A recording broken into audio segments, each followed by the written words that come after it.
नमस्कार। आज की इस वीडियो के माध्यम से मैं ये बताना चाहता हूँ कि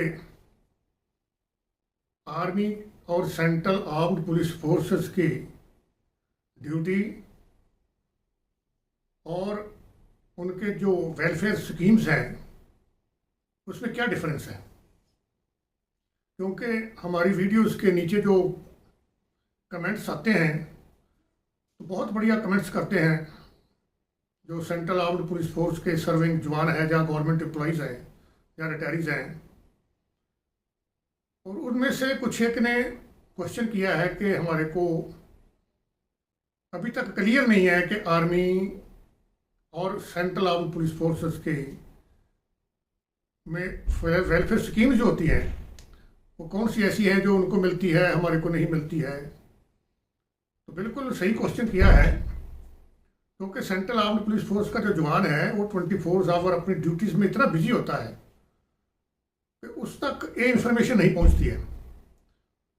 तो मैं मेन कुछ बातें बताऊंगा ताकि सेंट्रल आर्म्ड पुलिस फोर्स के जो सर्विंग जवान हैं उन तक के पहुंच जाएं।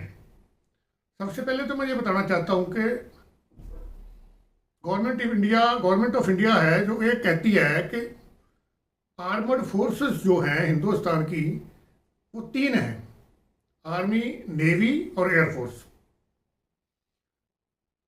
बट हमारा मानना यह है कि हमारे संविधान में भी लिखा हुआ है और हमारे सेंट्रल आर्म्ड पुलिस फोर्स के जो एक्ट बने हुए हैं उनमें भी सेंट्रल आर्म्ड पुलिस फोर्स को armed forces of union of India बोला गया है। तो इसका मतलब तो यह है कि सेंट्रल आर्म्ड पुलिस फोर्स भी आर्मर्ड फोर्स है। दूसरी बात, आर्मी के जवान जहां ड्यूटी देते हैं, चाहे वो 56 APO हो चाहे 99 APOs हो, तो वहां सेंट्रल आर्म्ड पुलिस फोर्स के जवान भी आर्मी के साथ ड्यूटी करते हैं। आपने देखा होगा कि 56 APO के अंडर में जो BSF चाहे CRPF आती है और वो ऑपरेशनल कंट्रोल जो होता है वो आर्मी का होता है। तो जब गवर्नमेंट ये कहती है कि ऑपरेशनल कंट्रोल है जो आपका वो आर्मी के अंडर है, तो इसका मतलब यही है कि हम लोग आर्मी के साथ और बराबर ड्यूटी करते हैं और उनके अंडर में है। इवन हमारे को 56 APO और 99 APOs के अंडर में जो भी CAPF की यूनिट्स हेडक्वार्टर्स यूनिट्स डिप्लॉयड हैं उनको राशन कहाँ से मिलता है? आर्मी से मिलता है। तो फिर तो इसमें समझ लेना चाहिए कि CAPF की ड्यूटीज जो है और आर्मी की ड्यूटीज बराबर हैं। तो ये पॉइंट इसलिए मैंने आपको क्लियर किया है। दूसरी बात है कि आर्मी में पेंशन मिलती है पर CAPF में 1 जनवरी 2004 के बाद जो है पेंशन बंद कर दी गई है। उसकी जगह में NPS और UPS को लाया गया है, जिसके तहत के CAPF के जो जवान हैं वो नहीं चाहते कि हमारे को NPS और UPS मिले। हमारे को तो ओल्ड पेंशन स्कीम ही जैसे आर्मी को लागू है तो हमारे को मिलनी चाहिए, जिसके के बारे में अपेक्स कोर्ट में जो है वो केस जो अंडर प्रोसेस है। तीसरी बात है कि आर्मी में सर्विस पे मिलती है सभी रैंक्स को। सर्विस पे जैसे आर्मी का जो सिपाही होता है उसको 5,000 से लेकर 6,000 तक मिलती है। तो इसके आगे आगे देख लो, रैंक वाइज आप ऊपर तक को बढ़ती है, पर CAPF में सर्विस पे नहीं है। यही कारण है कि आर्मी का जो जवान है जब वो पेंशन आता है तो उसकी पेंशन ज़्यादा होती है और जो CAPF का जवान आता है उसकी पेंशन कम होती है, क्योंकि सर्विस पे जो है वो आर्मी की बेसिक पे के साथ प्लस होके तब उसकी पेंशन बढ़ाई जाती है। तो CAPF में तो मिलती ही नहीं है तो पेंशन कहाँ से बढ़ेगी। आर्मी में एक जो नायब सूबेदार है या सूबेदार रिटायर जब आता है उसकी पेंशन और CAPF के कमांडेंट रिटायर जो आता है उसकी पेंशन बराबर होती है। इतना डिफरेंस है हमारा, जबकि ड्यूटी हमारी आर्मी के बराबर भी है, ज़्यादा भी है। उसके बाद आर्मी में मार्टर स्टेटस जिसको शहीद का दर्जा बोलते हैं, और CAPF में कोई शहीद का दर्जा नहीं है। शहीद के दर्जे का क्या मतलब होता है ये मैं बताना चाहता हूँ। शहीद का दर्जा जब मिलता है तो उसके जो बेनिफिट्स होते हैं सेंट्रल गवर्नमेंट की तरफ से और स्टेट गवर्नमेंट की तरफ से बहुत बेनिफिट मिलते हैं, पर सीएपीएफ में तो शहीद का दर्जा ही नहीं उसको दिया जाएगा, जबकि ड्यूटी दोनों एक पोस्ट में किया है, डेथ एक पोस्ट में हुई है। तो फिर सीएपीएफ को वो स्टेट जो है वो मना कर देती है कि आप तो शहीद का दर्जा ही नहीं है आपके पास। ये भी एक डिफरेंस है हमारा। उसके बाद है आर्मी में सैनिक बोर्ड होता है डिस्ट्रिक्ट वाइज, हर डिस्ट्रिक्ट में सैनिक बोर्ड होगा और वो ऑफिशियली होता है। उसमें रिटायर्ड कर्नल, मेजर और रैंक के जो कार्मिक हैं वो वहाँ ड्यूटी देते हैं और उनको भत्ता मिलता है, उसका उनको बिल्डिंग मिलती है, सारा इंफ्रास्ट्रक्चर मिलता है, प्रॉपर ऑफिस फंक्शन करता है। उसका मतलब होता है कि आर्मी के, नेवी के, जहाँ एयरफोर्स के जो रिटायर्ड हैं, जहाँ उनकी वीरांगनाज हैं या उनके परिवारों की जो प्रॉब्लम्स है वो सैनिक वेलफेयर बोर्ड डील करता है और पूरी जिम्मेदारी से काम करता है और उनके काम करवाता है। पर हमारे सीएपीएफ में किसी डिस्ट्रिक्ट में सीएपीएफ का बोर्ड नहीं है, जिसकी वजह से क्या प्रॉब्लम आ रही है कि सीएपीएफ के रिटायरीज, विडोज और उनके परिवारों को अपने काम करवाने के लिए बड़ी दिक्कतों का सामना करना पड़ता है। उनके काम कौन करता है? फिर उनके काम जो है एसोसिएशन होती है, जैसे हमारी एसोसिएशन है, पंजाब की एसोसिएशन जलंधर में है। अभी सीएपीएफ के जितने भी रिटायरीज एरिया के होते हैं उनकी प्रॉब्लम्स हमारे पास लेके आते हैं, हम उनको सॉर्ट आउट करवाते हैं, उनके यूनिट से वार्तालाप करके, कॉरस्पॉन्डेंस करके। बहुत कॉरस्पॉन्डेंस करनी पड़ती है हमारे को, बहुत राशि दिलाई है हमने, पेंडिंग केसेस सेटल करवाए हैं, एरियर्स दिलाए हैं लोगों को, बहुत हैवी अमाउंट दिलाया लोगों का, जो कि 5-5, 10-10, 12-12 साल से नहीं मिल रहा था। तो हमारी जो एसोसिएशन होती है उनको कोई फंड नहीं मिलता है, उनको कोई दफ्तर नहीं मिलता है, उनको कोई स्टाफ नहीं मिलता है। वो हम लोग अपनी जेब से पैसा इकट्ठा करके उस बिल्डिंग का किराया देना है, बिजली का पैसा देना है, ऑफिशियली जो काम उनके करवाने हैं वो सारा खर्चा हम लोग अपनी एसोसिएशन से करते हैं। अपने मेंबरों से जो मेंबरशिप होती है, वन टाइम मेंबरशिप, वो लेके तो उससे ही काम चलाया जाता है। इसके बाद रिटायरमेंट के बाद जब आर्मी का जवान रिटायर आ जाता है तो उसको रीएम्प्लॉयमेंट की सर्विस मिल जाती है और उसको प्राइवेट नौकरी मिल जाती है। पर हमारे सीएपीएफ में रिटायरमेंट के बाद उसको कोई नौकरी नहीं मिलती है। जो आर्मी वॉलंटियर रिटायरमेंट आता है, एक सीएपीएफ का जवान 20 साल नौकरी करके वॉलंटियर रिटायरमेंट आएगा तो उसको कहीं भी सर्विस नहीं मिलेगी। आप देख लीजिए स्टेट गवर्नमेंट्स में जो पुलिस की भर्ती होती है उसके अंदर एक्समैन का कोटा होता है। एक्समैन किसको डिक्लेयर किया है? Army, navy, air force. जब हमारा कोई सीएपीएफ का रिटायरी जाएगा तो वो मना कर देंगे कि जी आप तो एक्समैन नहीं है, तो आप इसमें शामिल नहीं हो सकते। आप हिंदुस्तान में देख लो, जितने भी एक्समैन होंगे, रिटायरी आए होंगे आर्मी के, चाहे नेवी के, चाहे एयरफोर्स के, वो आपको पंजाब पुलिस में मिलेंगे, स्टेट पुलिस में मिलेंगे, एसएचओ लगे मिलेंगे, जीएसटी डिपार्टमेंट में मिलेंगे, डीसी ऑफिस में मिलेंगे, इवन डिप्टी कमिश्नर मिलेंगे, आपको एडिशनल डिप्टी कमिश्नर मिलेंगे, आरटीओ ऑफिसर मिलेंगे जो आर्मी से नौकरी वॉलंटरी रिटायरमेंट छोड़ के आए हैं। और हमारे सीएपीएफ में कभी आपने देखा कि सीएपीएफ का कोई रिटायरी जो वॉलंटरी रिटायरमेंट आया हो, चाहे ऑफिसर रैंक में आया हो, उसको आपने एडीसी लेकर देखा? कभी आरटीओ लगा देखा? नहीं, क्योंकि हमारे लिए वो प्रावधान नहीं है। जब उनका जो स्टेट का रिक्रूटमेंट रूल्स है उसके अंदर हमारा वो प्रावधान ही नहीं है, क्योंकि हमारे को एक्स सर्विसमैन नहीं मानते हैं।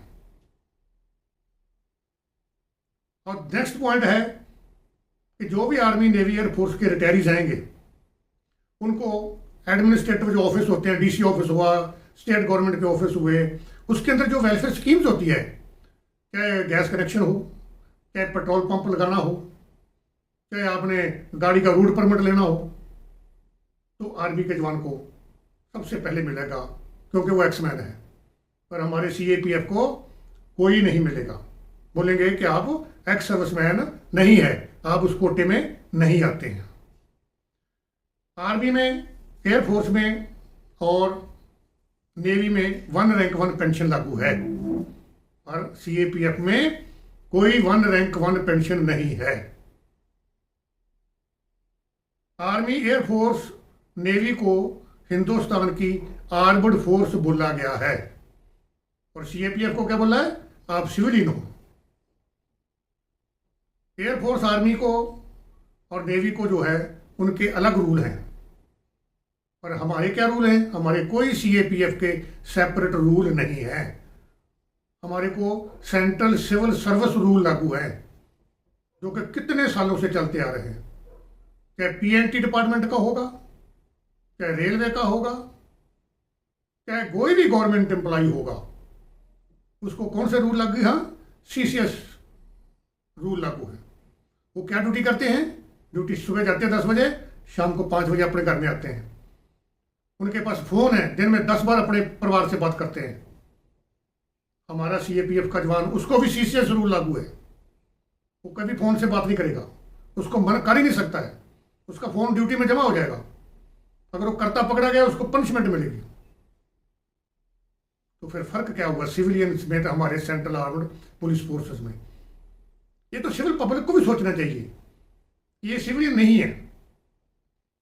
हमने कई बार अपने धरना प्रदर्शनों में, कॉरस्पोंडेंस में भी ये पॉइंट रखा है कि सीएपीएफ के जो है रूल्स हैं वो सेपरेट फ्रेम होने चाहिए, और अभी तक नहीं हुए। डेथ रेशो देख लो आप, ऑपरेशनल ड्यूटीज के अंदर आर्मी की डेथ रेशो पिछले 5 साल की देख लो, कम है। अच्छी बात है, उन्होंने शहादतें दी है, इसमें कोई शक नहीं है। आर्मी के जवान शहादतें देते हैं, हम उनको सल्यूट करते हैं। पर अब कंपैरिजन करो सीएपीएफ का शहादतों का, आप रेशो को अपने आप ही कैलकुलेट करके देख लो पिछले 5 साल का। अगर ऑनलाइन भी आप चेक करेंगे तो आपको रेशो से पता चल जाएगा कि सीएपीएफ की शहादत 1 साल में कितनी होती है। तो फिर हमारी शहादतों का कोई मूल्य नहीं है, क्योंकि हमारे को सिविलियन बोला गया है।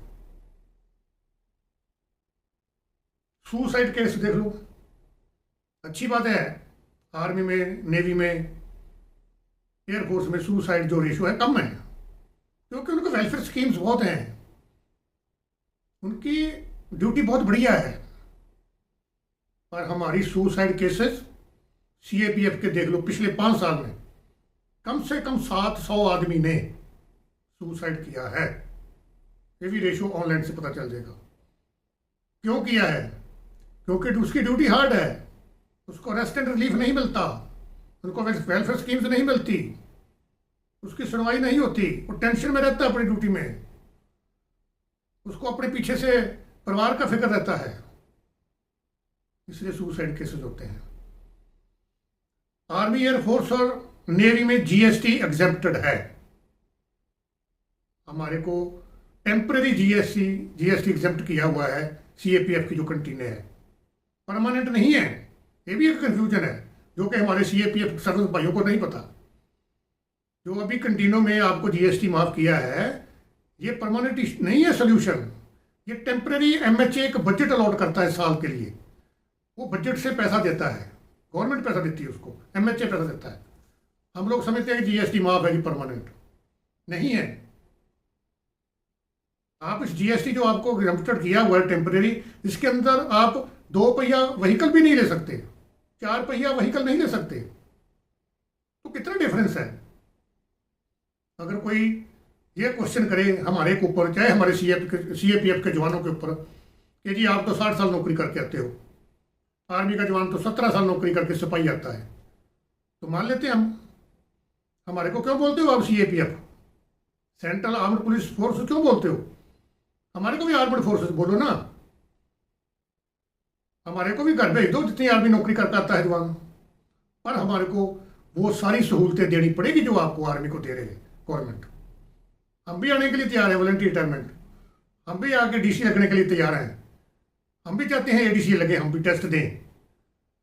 हम भी चाहते हैं बैंक में सर्विस मिले, डीसी ऑफिस में सर्विस मिले, हमारे को भी गैस कनेक्शन मिले, सुविधा मिले हमारे को, जो कि आर्मी के रिटायर जवान को मिलती है।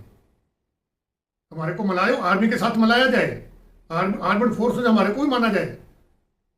पर नहीं, जब ड्यूटी हमारी पूरी है, जब 60 साल ठीक है, हम 60 साल नौकरी करते हैं, पर क्या वो 60 साल नौकरी हम घर में बैठ कर तो नहीं कर रहे ना। वो 60 साल नौकरी कहाँ करते हैं हम? बॉर्डर के ऊपर, मिलिटेंसी एरिया के ऊपर। हमारे को उस नौकरी के दौरान हमारे को भी तो मरने का खतरा है। जो आर्मी का जवान रिटायरमेंट घर में आया है तो अपने घर में बैठा है, उसको क्या खतरा है मौत का? अगर हम 60 साल करते हैं तो हमारे को मरने का डर भी तो है, हमारी भी तो जिम्मेदारी है, हमारे को भी तो रूल कानून है। हम भी तो डर के नौकरी करते हैं कि गलत काम ना हो जाए, को डिसमिस ना कर दे, हमारे को सजा ना मिल जाए, हमारे को पेंशन ना मिले, डर तो है ना। या तो ऐसा हो कि हम लोग 60 साल जो नौकरी है, बाकी रहती नौकरी जो है वो हम 20 साल घर में बैठ के कर रहे हैं, ऐसा तो नहीं है। मैं सीएपीएफ भाई जवानों को ये बताना चाहता हूं कि ये ऐसे कुछ पॉइंट हैं जो शायद आपको नहीं पता होगा, जब आप तक ये चीज़ें नहीं पहुंचती है। ऐसी इन्फॉर्मेशन जब भी कोई आती है, हम पूरी कोशिश करते हैं कि हमारे सेंट्रल आर्म्ड पुलिस फोर्स के जो सर्विंग जवान हैं, ड्यूटीज़ में अपने में अपना बिजी हैं, उन तक ये चीज़ें पहुंचनी चाहिए। क्योंकि कुछ के फ़ोन भी आए थे मेरे को, जी हमारे को इस पॉइंट को क्लियर किया जाए। तो ज़्यादा मैं लंबी वीडियो नहीं बनाता हूँ, क्योंकि पॉइंट्स को क्लियर करने के लिए काफ़ी एग्जांपल्स हैं मेरे पास, पर मैं इतनी लंबी वीडियो नहीं बनाना चाहता हूँ। अगर फिर भी किसी सीएपीएफ का जवान का कोई ऐसा कोई क्वेरी हो तो वो मेरे से कांटेक्ट करके पूछ सकता है, हम उसको कोशिश करेंगे, पूरी क्लियर करेंगे। और सेंट्रल आर्म्ड पुलिस फोर्स के जो रिटायरीज हैं या विडोज़ हैं या उनके परिवारों को भी मैं यही बेनती करता हूँ कि उनकी कोई प्रॉब्लम्स है तो हमारे से कांटेक्ट करें। जलंधर स्थित हमारा ऑफिस है, हमारा जो मोबाइल नंबर है उसमें सामने शो हो रहा है, आप बात कर सकते हैं। क्योंकि हमारे सीएपीएफ का कोई भी सैनिक बोर्ड नहीं है, तो आपकी जो काम है, आपकी जो प्रॉब्लम्स हैं, दुख तकलीफें हैं, वो आपकी सुनने के लिए हम ही बैठे हैं। हमारे को कोई एक्स्ट्रा पैसा नहीं मिलता, कोई हमारे को ऑनरेरियम नहीं मिलता, कोई हमारे को बजट नहीं मिलता। हम तो एक किस्म की सेवा करते हैं कि सीएपीएफ के जवानों की जो रिटायरीज की है वो सेवा करें। इसके साथ साथ सीएपीएफ के जवानों तक जो भी इंफॉर्मेशन हम समझते हैं कि उन तक पहुंचानी जरूरी है, शायद ना पहुंचती हो तो हम उन तक पहुंचाते हैं। जय हिंद।